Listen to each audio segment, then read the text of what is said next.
Remontons le temps jusqu'à il y a 4,6 milliards d'années, afin de voir le moment où notre système solaire est né. Waouh! Il n'y a rien qui ressemble à une étoile ou à une planète. Pour l'instant, il n'y a qu'un nuage géant de poussière qui porte le nom de nébuleuse. Ce sont des molécules d'hydrogène et d'éléments plus lourds, ainsi que de la glace laissée là par une étoile précédente. Mais ce nuage n'est pas dense, donc il ne peut pas se transformer en une étoile ou une planète.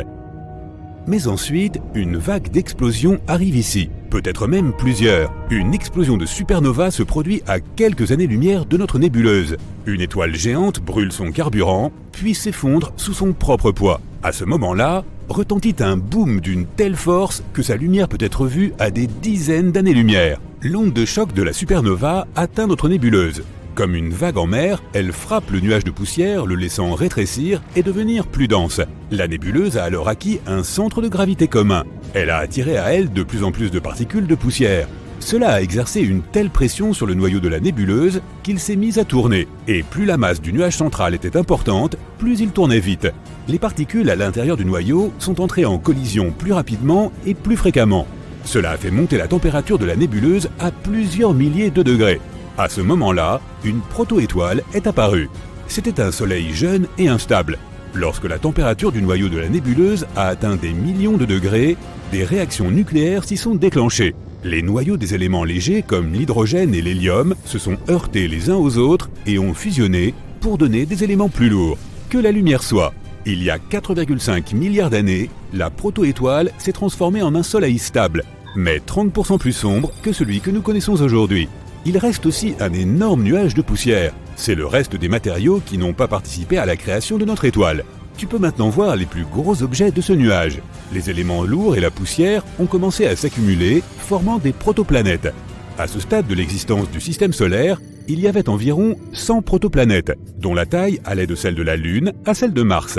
À l'époque, régnait un chaos total. Ces protoplanètes n'avaient pas d'orbite bien définie, et elles ont commencé à entrer en collision les unes avec les autres.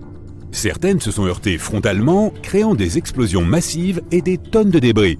D'autres sont entrées en collision de manière tangentielle et ont simplement changé de trajectoire. Dans cette partie de billard cosmique, les plus grandes protoplanètes ont gagné. Elles ont littéralement mangé les plus petits débris et sont devenues de plus en plus grosses. Le chaos ne s'est arrêté qu'environ 100 millions d'années plus tard. Tu peux maintenant voir certaines planètes presque formées. Mercure, Vénus, la Terre et Mars. Notre planète natale ressemble pour l'instant davantage à un morceau de lave. Le bombardement constant de sa surface par divers astéroïdes a beaucoup chauffé la planète. Mais déjà, elle a commencé à se refroidir. Tout allait plutôt bien jusqu'à ce qu'une terrible inconnue apparaisse à l'horizon. Il s'agit de Theia, une planète hypothétique de la taille de Mars qui s'est formée à peu près en même temps que les autres planètes. Et maintenant, elle se dirige en spirale vers la Terre, prête à la frapper. Bam! À la suite de l'impact, un énorme morceau de notre planète a été projeté dans l'espace. Theia elle-même a été réduite en morceaux. Son noyau a fusionné avec celui de la Terre, tandis que le reste de la matière est resté dans l'orbite de notre planète. Petit à petit, les débris des deux planètes ont commencé à entrer en collision les uns avec les autres et à fusionner en un grand corps cosmique. Lorsque la poussière est retombée, la Terre a eu son satellite naturel, la Lune. Une autre hypothèse pour la formation de la Lune suggère que Theia était beaucoup plus grande que la Terre. Elle n'a que légèrement éraflé notre planète et a continué à se déplacer sans perdre sa matière. Et la Lune a été formée presque entièrement à partir de particules de notre planète. Comme preuve de cette hypothèse, nous avons des échantillons de sol lunaire rapportés par les astronautes de la mission Apollo. Il s'avère que la composition du sol lunaire est très similaire à celle de la croûte terrestre, et ces éléments n'ont pu arriver là qu'à la suite d'un événement violent. Les géantes gazeuses comme Jupiter, Saturne, Uranus et Neptune se sont formées un peu plus tard et plus loin du Soleil. Ces planètes sont littéralement des boules de gaz. Elles n'ont pas de surface solide. Si tu marches sur Jupiter, tu tomberas jusqu'à ce que tu atteignes son noyau. Ces planètes n'ont pas pu avoir de surface solide pour plusieurs raisons. Elles se sont formées plus tard, alors que les autres planètes s'étaient déjà accaparées les métaux et les silicates. Elles sont aussi toutes nées au-delà de la ligne de gel. Il s'agit d'un point hypothétique situé quelque part au-delà de l'orbite de Mars. Le Soleil ne chauffe pas suffisamment la zone située derrière cette ligne pour que l'eau se trouve à l'état liquide.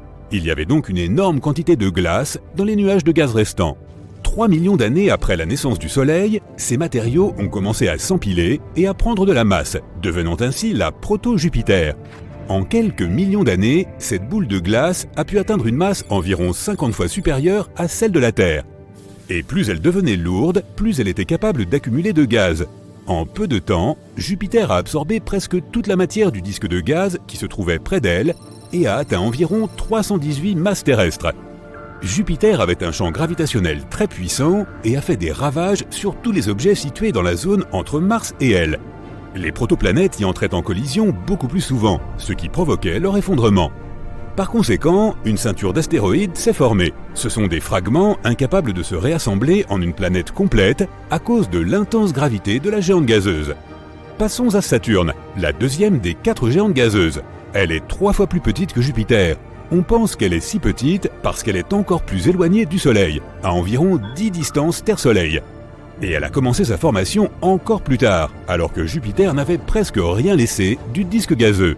Mais Saturne a une autre caractéristique distinctive, ses anneaux. Ils sont si larges que tu pourrais y faire tenir 21 terres. Et ils sont aussi épais qu'un immeuble de 5 étages. On ne sait toujours pas exactement comment ils se sont formés, mais il y a 2 hypothèses principales. Saturne a 82 lunes connues à ce jour. Il y en a peut-être une de plus, mais elle a été détruite lors d'une violente collision.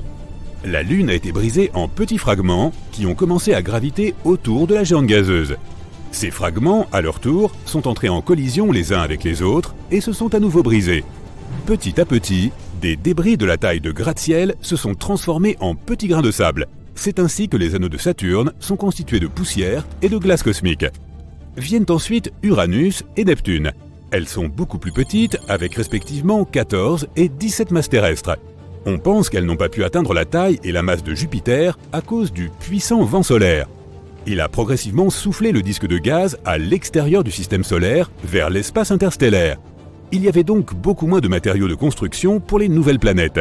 Quand Uranus s'est formée, elle a subi une collision catastrophique et probablement très violente avec une autre protoplanète. Cette collision a fait rouler Uranus sur le côté.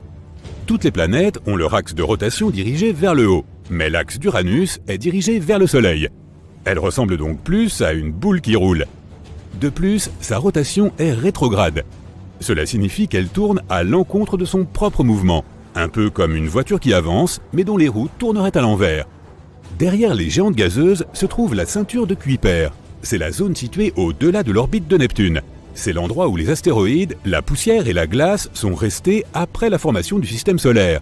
Elle est similaire à la ceinture d'astéroïdes entre Mars et Jupiter, mais elle est environ 100 fois plus lourde. Sachant comment notre système solaire s'est formé, voyons maintenant comment il pourrait être détruit. Le Soleil a une durée de vie comme toute autre étoile. En ce moment, il est à peu près à la moitié de son cycle de vie.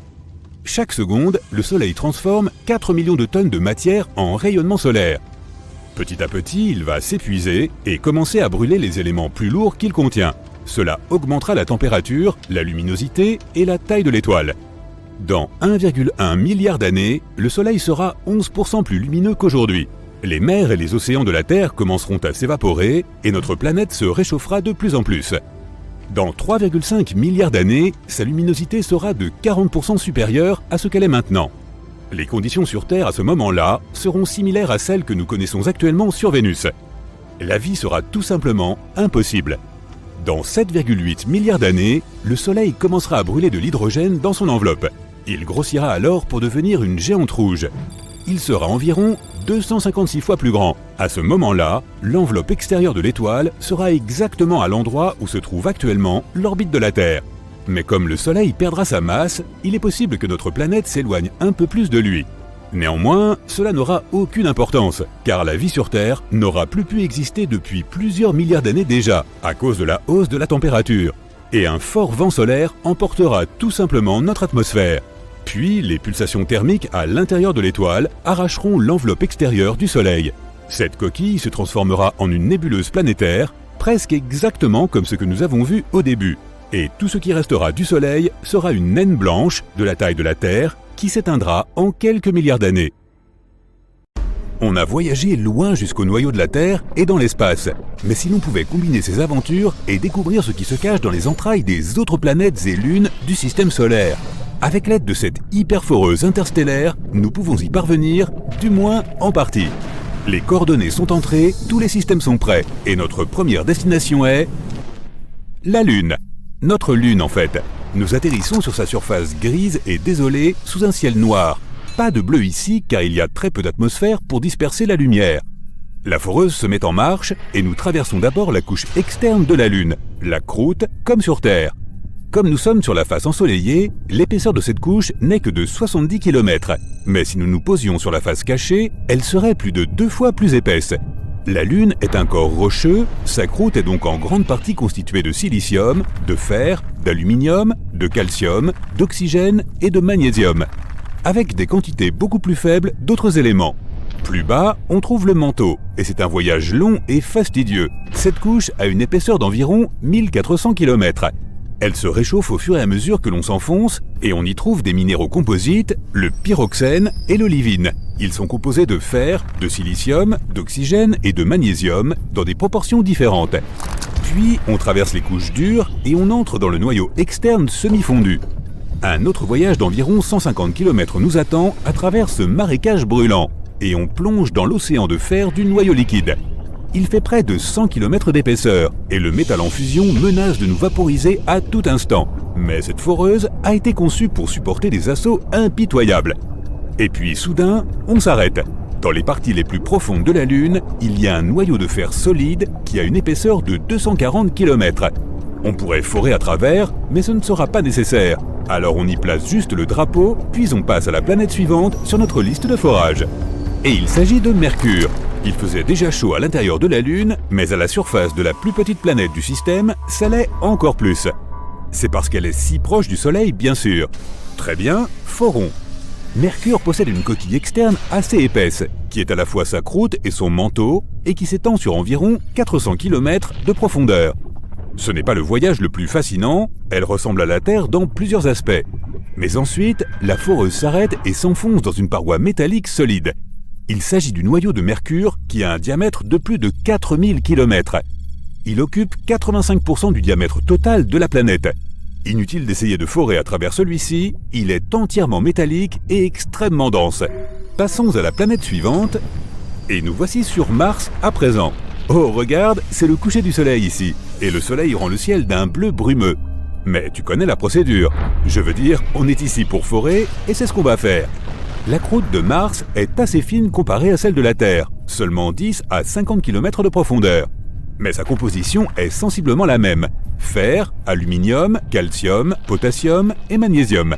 C'est l'une des raisons pour lesquelles les humains cherchent à coloniser un jour la planète rouge. Elle est très semblable à la nôtre. Nous avons très vite percé la première couche, et la seconde, le manteau, se trouve maintenant devant nous. C'est une couche dure et rocheuse d'une épaisseur d'environ 3000 km.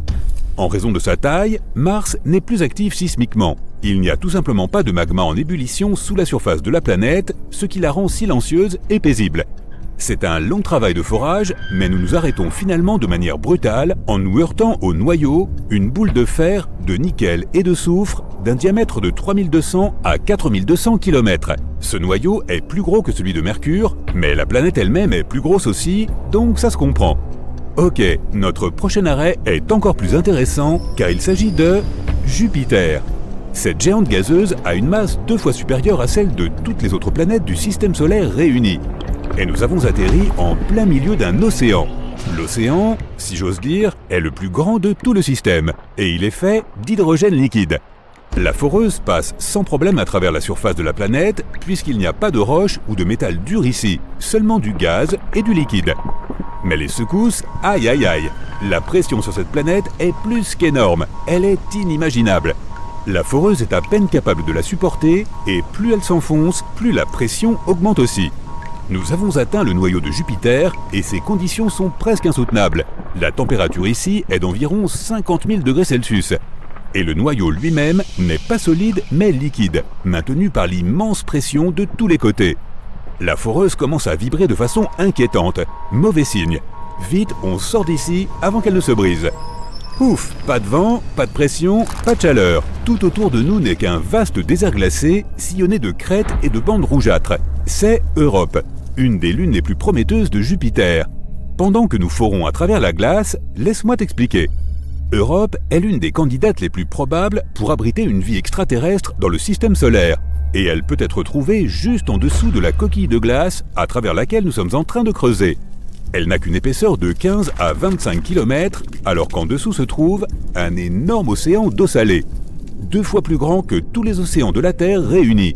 Le point le plus profond de la Terre est le Challenger Deep, et il se trouve à un peu plus de 10 km de profondeur. L'océan d'Europe, quant à lui, peut atteindre jusqu'à 160 km de profondeur. Qui sait ce qui peut se cacher dans cette mer si sombre et si profonde? Quoi qu'il en soit, on traverse rapidement cette eau et on atteint finalement le fond de l'océan. Le manteau commence ici et il est fait de roches, tout comme sur Terre. Et à peine plus profond, on trouve le noyau métallique de ce satellite. Europe est un peu plus petite que la Lune de la Terre. Il n'est donc pas très surprenant d'atteindre son centre assez rapidement. Ok, on continue et on va plus loin. Oh, je préfère qu'on fore aussi vite que possible. Regarde autour de toi, ça brûle ici. Nous sommes bien sur Io, une autre lune de Jupiter, et le monde le plus volcaniquement actif du système solaire. Regarde, ce volcan fait 2 fois la taille du mont Everest, et il est en train d'entrer en éruption. Heureusement, nous sommes déjà sous la surface d'Io, mais ça ne veut pas dire que nous sommes en sécurité pour autant. Tout est en fusion ici aussi, et principalement de couleur jaune et brunâtre à cause des énormes quantités de soufre. La puanteur doit être horrible. Bref, la caractéristique la plus particulière est que tout est toujours en mouvement sur Io, tant à l'intérieur qu'à l'extérieur. Jupiter et ses autres lunes génèrent d'énormes forces de marée, faisant gonfler la surface d'Io de plus de 100 mètres de haut en bas, comme les plus grands tsunamis sur Terre. Sauf qu'ici, ce n'est pas de l'eau mais de la roche.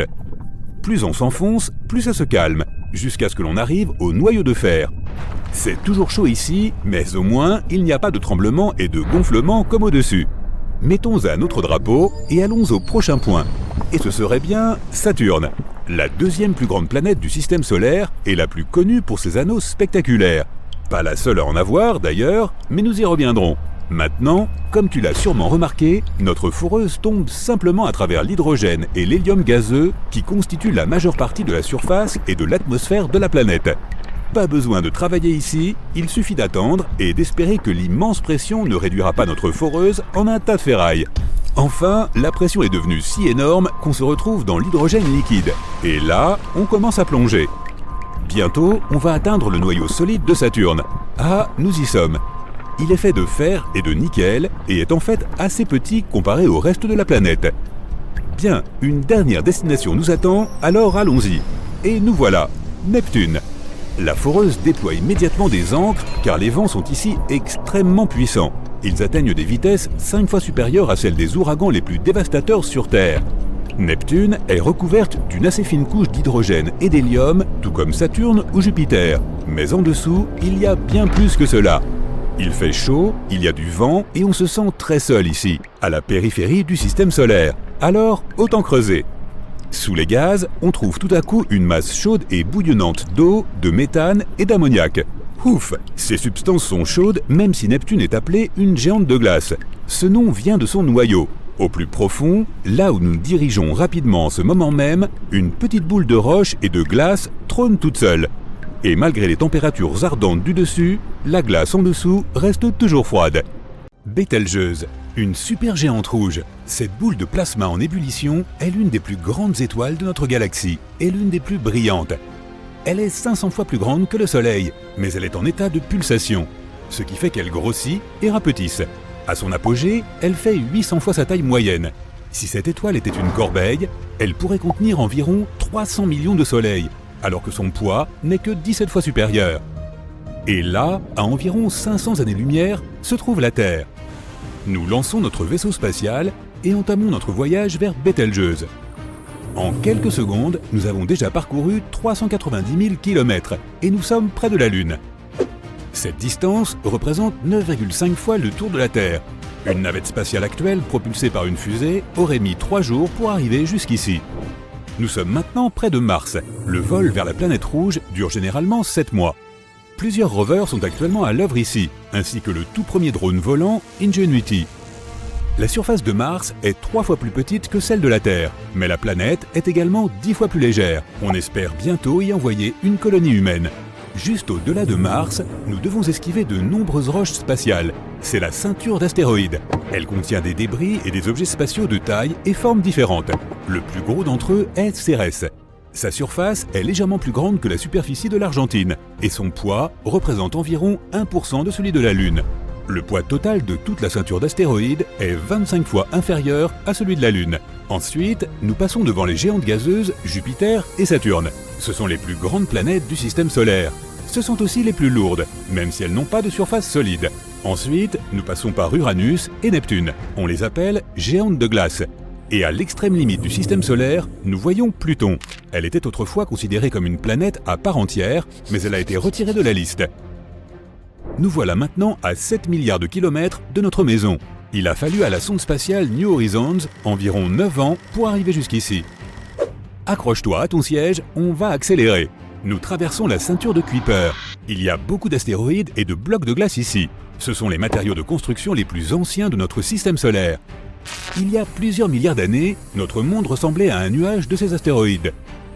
Nous continuons notre voyage et atteignons le bord du système solaire, l'héliosphère. Nous nous sommes déplacés jusque-là grâce au vent solaire, mais il commence à ralentir car il entre en collision avec le vent interstellaire et se réchauffe. C'est ce qu'on appelle le choc terminal.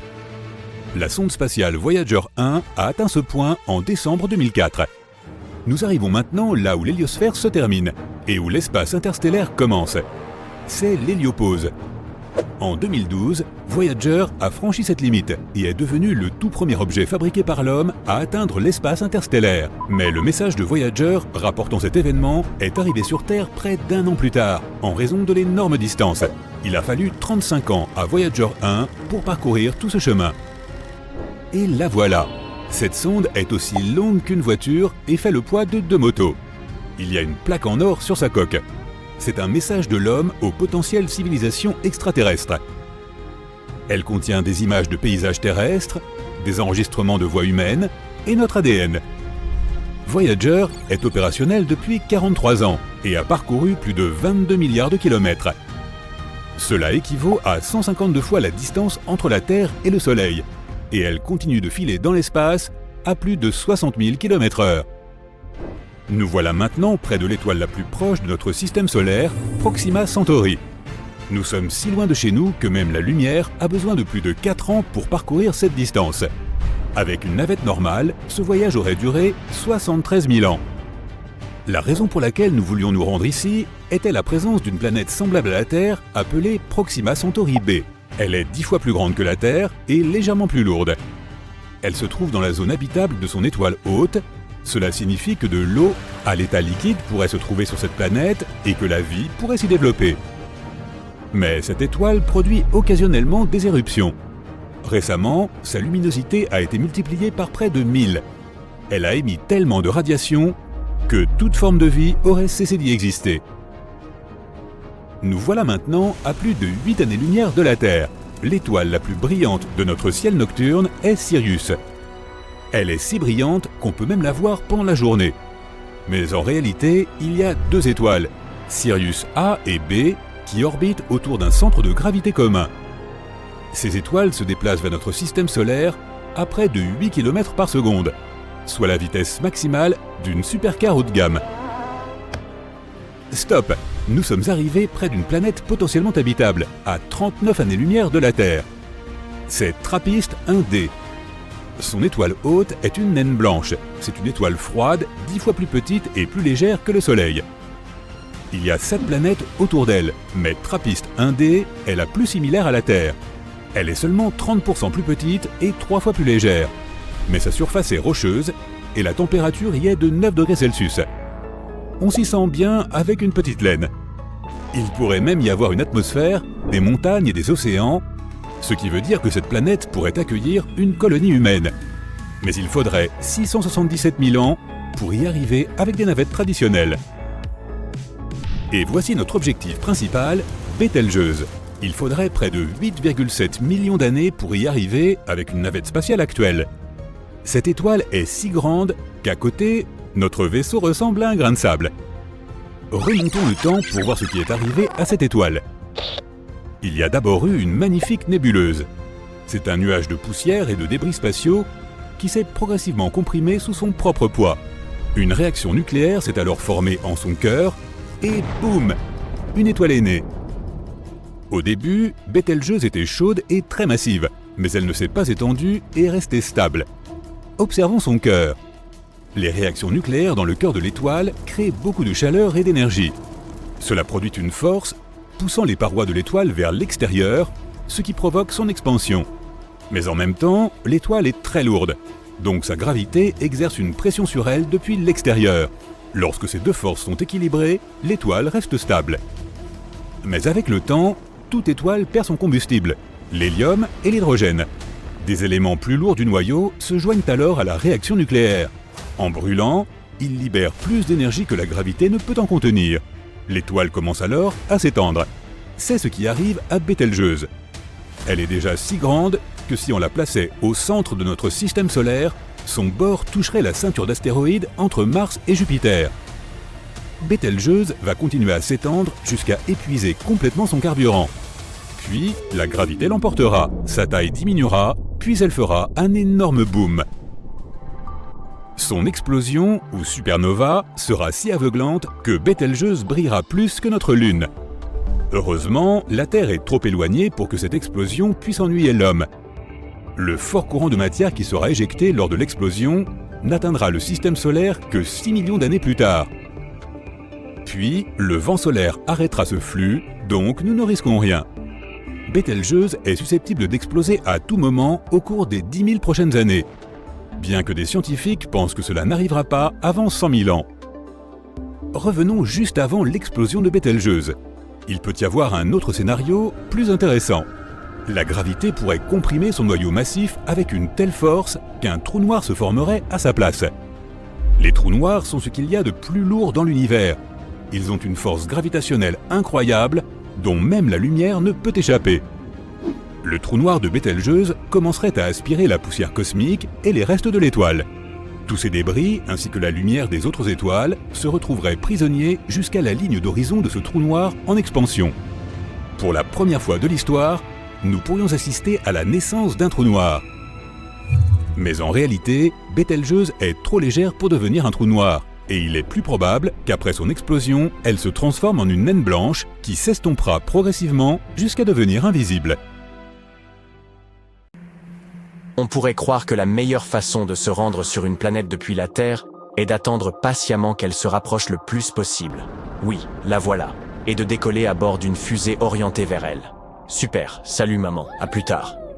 Mais pourquoi cette méthode n'a-t-elle pas fonctionné? Tout d'abord, les planètes, y compris la nôtre, se déplacent constamment sur leur orbite elliptique à une vitesse de plusieurs dizaines de kilomètres par seconde.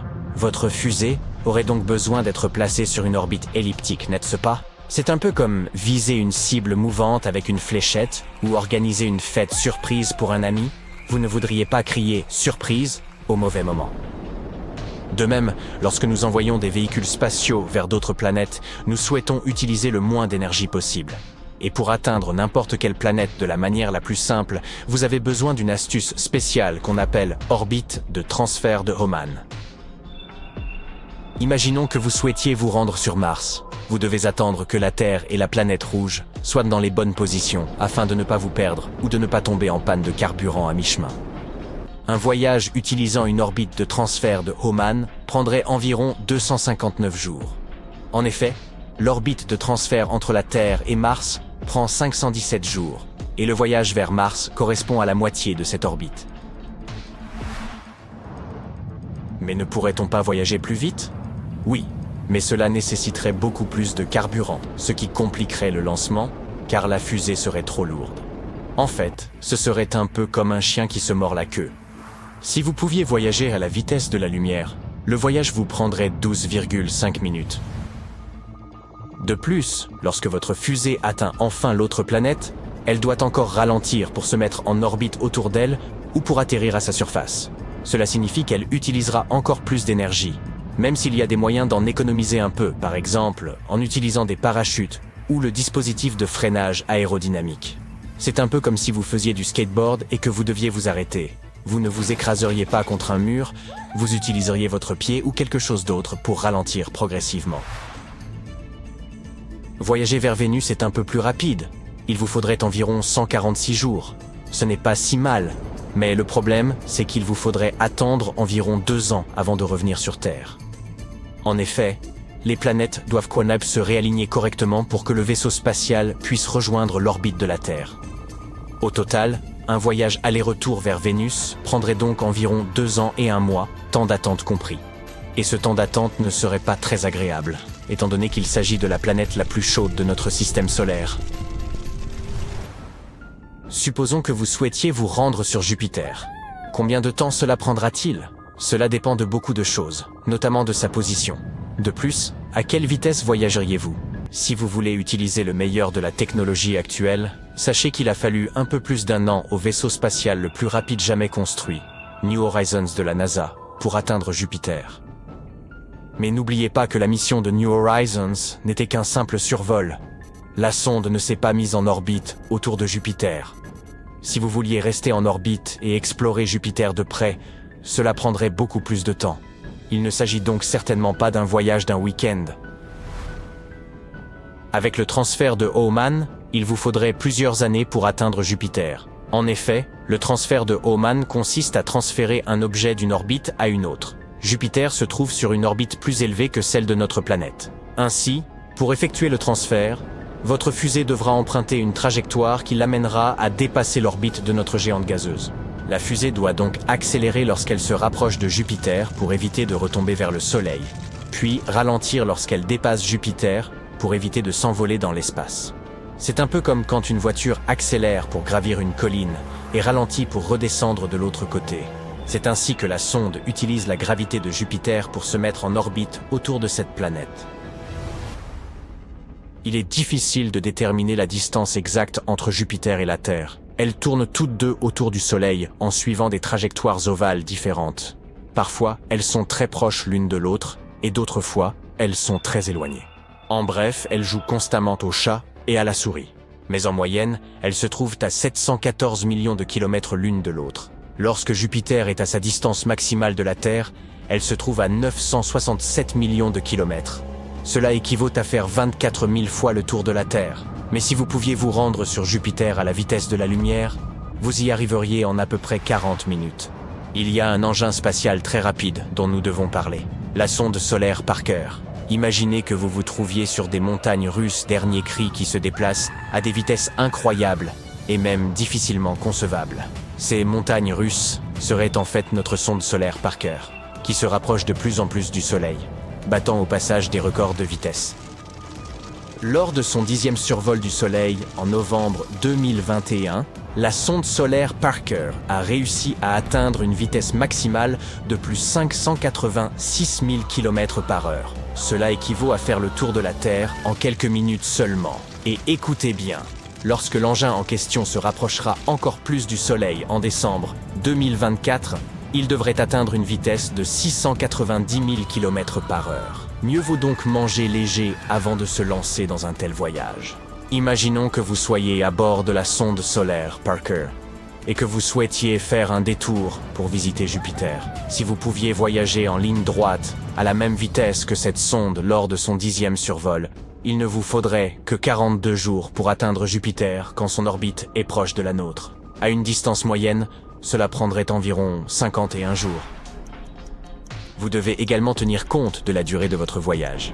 Votre fusée peut arriver sur une planète de 2 manières, soit en se mettant en orbite autour de la planète, soit en la survolant très rapidement. Si le vaisseau spatial doit se mettre en orbite, il doit ralentir à l'approche de la planète. Imaginez qu'il soit happé par la gravité de la planète et qu'il commence à tourner autour d'elle. Mieux vaut donc ralentir à l'arrivée. Cela signifie qu'il faut brûler beaucoup de carburant supplémentaire et cela rend le voyage plus long. Voici quelque chose d'intéressant. Pour voyager plus vite, nous pouvons utiliser ce que l'on appelle l'assistance gravitationnelle. Cela signifie que nous utilisons la gravité des planètes et d'autres objets dans l'espace pour nous donner un petit coup de pouce et accélérer notre précieuse fusée. C'est ainsi que les sondes Voyager ont pu se rendre jusqu'à Saturne et au-delà. Mais même avec une assistance gravitationnelle, il faut encore beaucoup de temps pour voyager vers d'autres étoiles. Par exemple, l'étoile la plus proche de nous est Proxima Centauri, et elle se trouve à 4,2 années-lumière. Changeons maintenant de méthode pour faire une comparaison avec les exemples précédents. Si nous voyagions à la même vitesse que voyageait U, il nous faudrait 75 000 ans pour l'atteindre.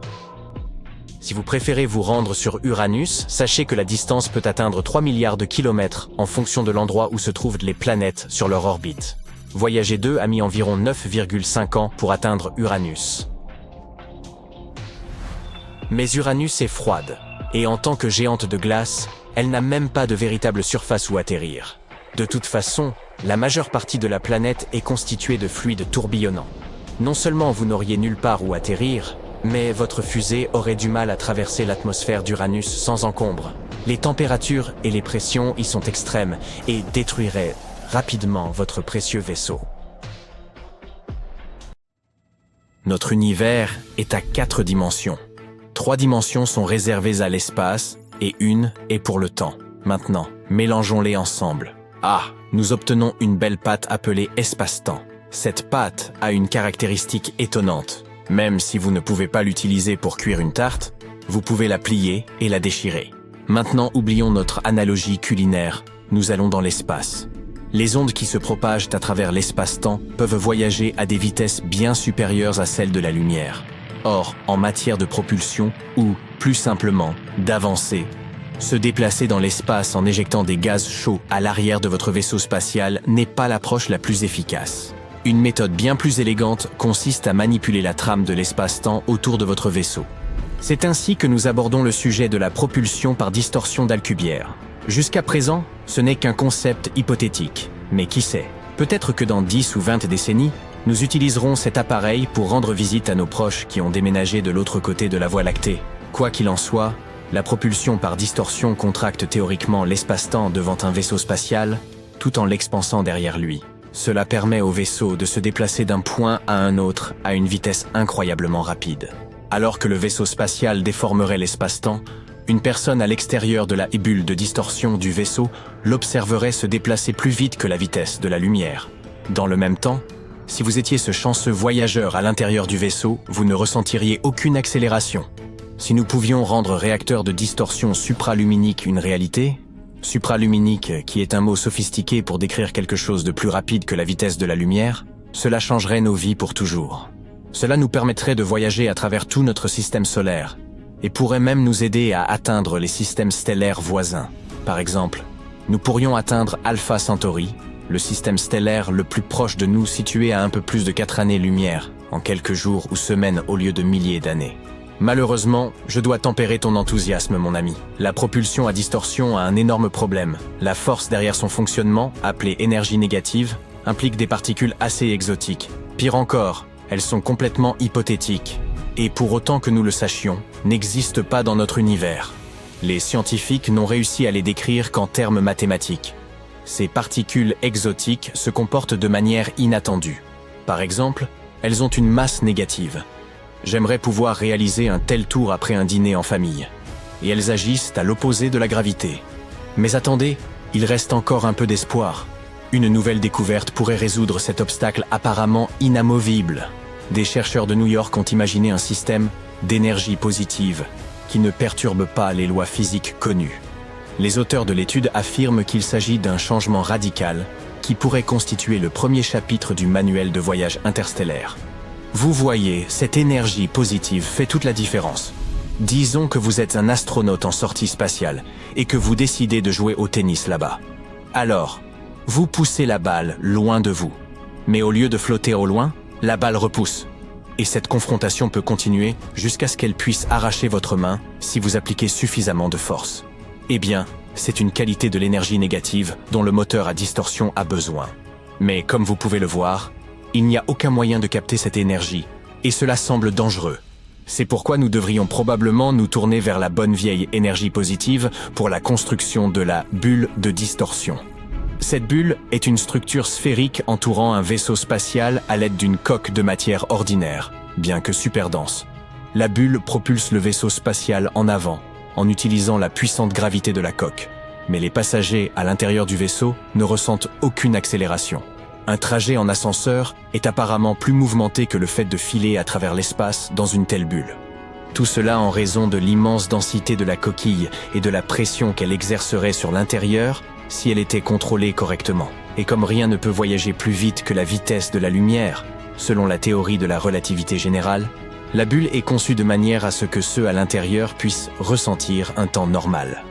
En même temps, la bulle comprime l'espace-temps devant elle et l'expanse derrière le vaisseau, tout comme ce moteur à distorsion qui utilise de l'énergie négative. Cela lui permet de se propulser lui-même et le vaisseau incroyablement vite. Les parois de la bulle produisent l'élan nécessaire, comme l'élan des balles qui roulent. Si vous décidiez de vous charger du contrôle d'une bulle de distorsion, cela nécessiterait une grande coordination. Ces bulles nécessitent des quantités énormes de matière et d'énergie pour assurer la sécurité des passagers et maintenir le passage correct du temps. De plus, la communication entre les personnes à l'intérieur et à l'extérieur de la bulle deviendrait extrêmement déformée lors du passage à travers les courbures de l'espace déformé. Bien sûr, il y a encore des tonnes de problèmes que les chercheurs doivent résoudre avant de finalement construire un propulseur à distorsion fonctionnelle. Mais certains d'entre eux affirment que le modèle devrait finalement se rapprocher de la vitesse de la lumière. Mais même s'il reste en dessous de la vitesse de la lumière, ce sera toujours une grande amélioration par rapport à nos technologies actuelles. Voyez par vous-même. Voyager à la moitié de la vitesse de la lumière vers Alpha Centauri prendrait 9 ans. En revanche, Voyager 1, qui voyage actuellement à 61 000 km/h, aurait besoin d'environ 75 000 ans pour atteindre notre système stellaire voisin. Il y a d'autres éléments à prendre en compte. À mesure que vous vous approchez de la vitesse de la lumière, les choses deviennent vraiment étranges. Par exemple, plus un objet se déplace rapidement, plus sa masse devient importante. Et cette masse peut augmenter indéfiniment, rendant nécessaire une quantité infinie d'énergie pour maintenir sa vitesse. Un autre problème, les modèles actuels ne permettent une bulle de distorsion stable que pour une vitesse constante. Mais alors, comment êtes-vous censé accélérer au début de votre voyage ? Et que devriez-vous faire lorsque vous devez finalement ralentir et vous arrêter? Les experts affirment que le processus de création de l'entraînement par distorsion est comparable à l'essai de comprendre le concept de l'automobile pour la première fois. Nous pouvons comparer le stade auquel se trouve la technologie de l'entraînement par distorsion à celui de la technologie automobile à la fin du 19e siècle. À cette époque, le voyage en automobile était possible, mais cela semblait être un processus complexe que tout le monde ne pouvait pas gérer. Alors, l'idée générale du moteur à distorsion est d'étirer et de comprimer l'espace pour parcourir l'univers. Eh bien, il y a une théorie qui est encore plus folle. Et si, au lieu de courber l'espace-temps, nous le déchirions tout simplement? Pensez-y de cette manière. Lorsque vous courbez l'espace-temps, vous devez toujours faire face à tout l'étirement et la compression. C'est comme plier une carte en papier. Vous devez toujours traîner votre doigt à travers les plis. Mais essayez de déchirer le papier en deux et de joindre les deux extrémités. Bam! Vous êtes déjà à destination. Alors, comment pouvons-nous déchirer l'espace-temps? Nous n'en aurons peut-être pas besoin, les trous noirs le font peut-être déjà. Au centre d'un trou noir, la gravité devient incontrôlable.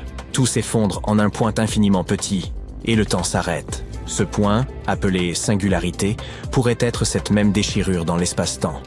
Et si vous pouviez diriger votre vaisseau spatial vers un trou noir suffisamment grand, la gravité pourrait être suffisamment lisse pour que vous surviviez au voyage. Ensuite, certains scientifiques pensent que vous pourriez ressortir de l'autre côté de l'univers par un trou blanc. Un autre type de déchirure est appelé un trou de verre. Contrairement à un trou noir, les trous de verre ont à la fois une entrée et une sortie. Ils sont comme un raccourci dans le tunnel cosmique.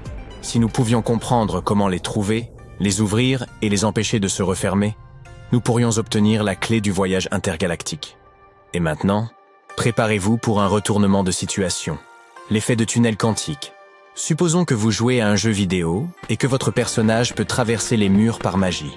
C'est un peu comme ce que font les particules dans l'effet tunnel quantique. Les particules peuvent traverser des barrières, même si elles n'ont pas assez d'énergie pour les surmonter, grâce à leur nature ondulatoire et quantique. Mais que se passerait-il si les particules pouvaient traverser des trous de verre connectés par effet tunnel quantique? Au lieu de simplement se faufiler à travers un mur, elles prendraient des raccourcis cosmiques à travers l'espace-temps, passant d'une partie de l'univers à une autre instantanément. En théorie, cela pourrait ouvrir des possibilités totalement nouvelles sur la manière dont nous comprenons l'univers et voyageons à travers lui. L'avenir nous promet des voitures autonomes et des taxis volants. Pourtant, par le passé, nous avons fait voyager un chat à travers un tuyau d'aspiration souterrain, et il y a survécu. Voici en quoi tout ceci est lié, et pourquoi nous autres humains ne voyageons pas dans des tubes. Une entreprise américaine, connue sous le nom de Hyperloop, a promis pendant des années qu'elle parviendrait à faire voyager les gens à une vitesse stupéfiante, au moyen d'un système d'aspiration. Ces plans ambitieux incluaient des trains rapides, capables de voyager à une vitesse supérieure à 1000 km/h. En comparaison, les trains régionaux que nous avons à notre disposition aujourd'hui ont une vitesse moyenne d'environ 116 km/h. Mais à la surprise générale, cette entreprise a fermé ses portes l'an dernier. Quoiqu'ils aient conçu quelques prototypes dans le désert du Nevada, le projet a connu de nombreux déboires. Il leur fallait construire d'énormes tubes qui auraient été disséminés un peu partout, y compris dans les grandes villes. Et ces trains avaient du mal à prendre les virages, de sorte que les tubes devaient être droits. En 2020, l'entreprise a effectué un essai avec 2 personnes à bord, atteignant près de 170 km/h. C'était le premier trajet réussi en ayant recours à cette technologie. Mais en dépit de ce premier succès, l'entreprise a rapidement annoncé qu'elle se focaliserait sur le transport des marchandises plutôt que des personnes. Cela signifie-t-il que nous ne pourrons jamais utiliser ce type de transport nous-mêmes? Examinons cela d'un point de vue historique. Le transport par tube pneumatique dépend de la pression de l'air pour pousser des choses au travers de tuyaux. Autrefois, il était utilisé pour envoyer des messages et déplacer de petits objets au sein de grands bâtiments. Aujourd'hui encore, des endroits comme les hôpitaux, les banques et les magasins y ont recours pour expédier rapidement des choses telles que des médicaments ou de l'argent. Voici comment cela fonctionne. Mettons que vous dirigiez un magasin avec des caisses enregistreuses. Plutôt que de risquer un vol en acheminant tout cet argent vers un coffre-fort, vous pouvez l'envoyer à travers des tubes. Chaque poste est connecté à un tube qui mène à un coffre-fort ou au bureau du caissier. Tous ces objets étaient d'abord placés dans des cartouches. Elles s'adaptaient parfaitement au mécanisme, puis étaient aspirées par le vide créé par un compresseur. Ces cartouches se présentent souvent comme des boîtes cylindriques en plastique robuste, pouvant contenir jusqu'à environ 2 kg et atteindre les 35 km/h. Il y a néanmoins quelques limitations à considérer. L'installation de pareils systèmes pneumatiques dans des bâtiments préexistants peut s'avérer difficile, car il nécessite généralement une planification minutieuse dès la phase de conception initiale. Il y a aussi le risque que des objets de valeur se coincent ou soient endommagés pendant le transport. Vous ne pouvez pas non plus déplacer d'objets qui excèdent les 2 kg, ce qui n'élimine donc pas le besoin d'intervention manuelle. Pendant plus d'un demi-siècle, jusqu'en 1953, le bureau de poste de la ville de New York a utilisé un système similaire pour acheminer son courrier. Il reposait sur des tubes qui passaient en sous-terre, jusqu'à 2 mètres en dessous des rues de la métropole. En raison de sa vitesse révolutionnaire pour l'époque, les gens qui opéraient ce système étaient surnommés les Rocketeers. À son apogée, ce système de tubes traitait presque 100 000 lettres chaque jour, soit un tiers de tous les courriers de la ville. La première chose qu'ils aient envoyée à travers ces tubes fut une Bible enveloppée d'un drapeau, accompagnée d'une copie de la Constitution et d'autres documents. D'autres objets plus insolites seraient également passés par ce réseau, y compris une fausse pêche destinée à faire une farce, et même un sandwich. On a même une fois envoyé un chat à travers ces tubes. Il est difficile d'imaginer comment le félin a bien pu traverser le système à une telle vitesse, mais il y est parvenu. L'administration locale a cependant fini par abandonner le projet en raison de ses coûts. La population de New York s'est également agrandie, et le volume de lettres est devenu trop important pour ces petites tubes. L'idée d'Hyperloop était de faire voyager les gens en s'aidant des mêmes principes. Aussi cool que cela puisse paraître, ça n'a rien de nouveau. Des images de concepts similaires remontent jusqu'au 19e siècle. Certains avancent que l'idée aurait été insuffisamment exploitée au cours du 20e siècle, car les grandes entreprises étaient en plus intéressées par la vente de voitures. Mais même avec nos technologies modernes, un train à tube pneumatique est difficile à construire, principalement parce qu'il implique plusieurs domaines d'ingénierie et qu'il est extrêmement coûteux. Obtenir des permis serait également difficile.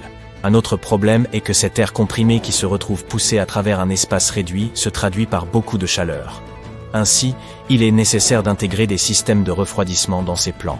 Une solution potentielle consisterait à placer un réservoir d'eau dans chaque train pour capter la chaleur et la transformer en vapeur au prochain arrêt. Même si tout cela paraît logique sur le papier, en réalité, il n'y a pas beaucoup d'espace dans ce petit train pour un bon échange thermique. cela signifie plus d'IAO, et donc plus de poids, ce qui à son tour signifie moins de vitesse. Néanmoins, une compagnie chinoise prétend avoir lancé le train pneumatique le plus rapide plus tôt dans l'année.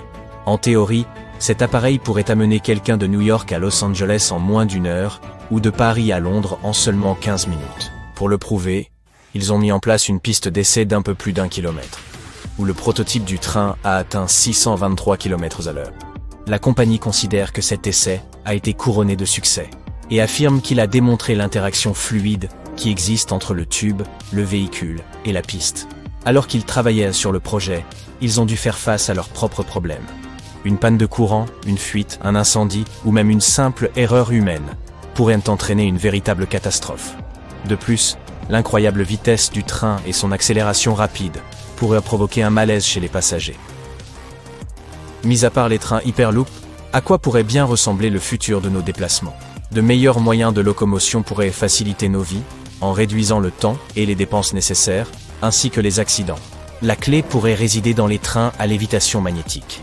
Ces véhicules rapides utilisent de puissants aimants pour flotter au-dessus des voies, leur permettant de filer à toute allure tout en produisant moins de bruit et de secousses que les trains conventionnels. Ils sont également moins susceptibles de se retrouver coincés, car ils ne frottent pas autant contre les rails. Ces trains n'ont pas besoin d'essence, ce qui en fait une alternative écologique.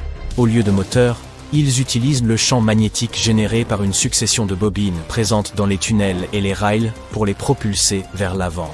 Pour l'instant, 6 de ces lignes fonctionnent en Asie, mais elles pourraient bientôt apparaître aussi aux États-Unis. La première serait censée connecter Washington DC et Baltimore, et plus tard, elle pourrait s'étendre jusqu'à New York. Une vingtaine d'entreprises explorent également l'idée de taxis volants. Il s'agirait de transporter les gens en ville à l'aide de petits hélicoptères. L'idée est de proposer des trajets sûrs à un prix abordable, comme un trajet à $70 de Manhattan à l'aéroport Kennedy sans déranger ceux qui seront restés au sol. Les défis, ici, incluent la réduction des dépenses de vol, l'augmentation de la pollution sonore et l'élaboration de règles concernant le survol de zones peuplées. Même si certaines personnes ne sont pas encore rassurées par cette idée, il semble que les voitures sans conducteur soient en passe de devenir une réalité. De nombreuses entreprises automobiles testent leurs prototypes, même si quelques questions subsistent sur leur niveau de sécurité. Nous ne savons pas encore si les mêmes règles qu'un conducteur humain devraient ainsi appliquer. Beaucoup d'accidents se produisent parce que les conducteurs ne font pas attention. Mais les robots ne sont jamais distraits. Les voitures sans conducteur sont censées prendre moins de risques et aller plus doucement pour assurer la sécurité de tous. L'inconvénient, c'est qu'elles sont très chères, avec des prix qui devraient excéder les 100 000 € l'unité. Des projets incluant des drones de livraison ont également déjà été mis en œuvre. Ainsi, un drone UPS a livré des médicaments à domicile aux États-Unis après avoir obtenu l'accord de l'administration fédérale de l'aviation. C'était un grand pas en avant pour les drones, même s'il reste encore des règles à établir avant qu'ils puissent être utilisés à plus grande échelle. Les drones doivent prouver qu'ils sont sûrs avant de pouvoir voler librement au-dessus de nos têtes. Donc pour l'instant, UPS ne les utilise que dans les zones rurales et aux abords des hôpitaux.